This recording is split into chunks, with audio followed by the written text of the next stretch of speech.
So, okay. Nablog natin kanina, nasabi ko kanina o ngayon lang na may mga tao na dinadaya yung birth certificate para lang maikasal. So, ibig sabihin, dinadaya yung date of birth, yung year. Okay, dinadaya yung year kung kailan siya ipinanganak.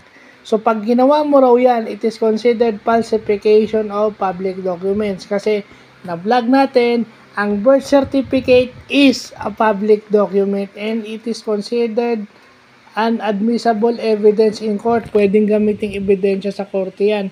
And under the revised penal code, 6 years and 1 day to 12 years ang punishment depending on the severity. So, ibig sabihin, lagay na lang natin yung minimum. Pag dinaya mo yung edad mo, 6 years kang makukulong para lang ikasal ka. Kung may magsumbong, doon kayo mayayari. No? Kasi pag dalawa lang naman yan eh. It's either galit sa inyo yung tao o gusto lang yung maano yung totoo.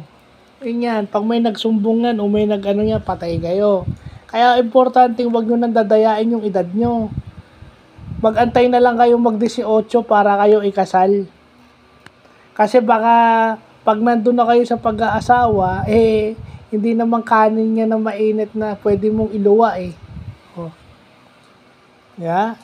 So, yun yung yun ang penalty for using falsified birth certificate. Isinisingit ko lang.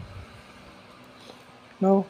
Kasi maraming mga tao rito nagmamadaling makasal eh. Kala nila mahal nila. Yun ang sinasabi ko, kaya ko rin na-vlog to kasi maraming mag-asawa ngayon. Kala nila mahal na mahal nila yung pero pagka nagkasawaan na, wala na. Oh. So, doon sa mga kabataan ngayon wag na kayong mag-asawa, wag muna kayong mag-aasawa.